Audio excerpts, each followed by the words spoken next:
How to upload CapCut videos to TikTok. Hey guys, in this tutorial I'm going to show you how you can easily upload videos from CapCut over to TikTok. So let's just go ahead and open up CapCut. Once you open it up, you can open your existing project or you can create a new one. I'll just tap on any random project that I have. So let me just go ahead and quickly skip this part, and I'm going to scroll down here to find my projects. So I'll head over to projects.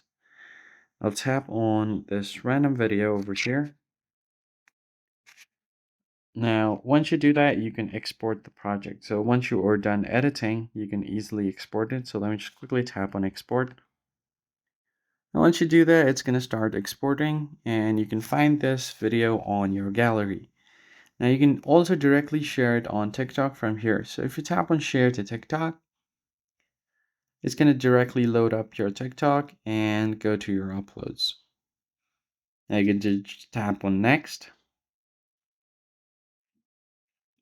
and then you can directly go ahead and post it. Tap on post video, accept confirmation and post video, and tap on confirm. And there you go. Now you've uploaded your video directly from CapCut to TikTok. That's basically it, guys. I hope this tutorial was helpful, and I'll see you guys in the next one.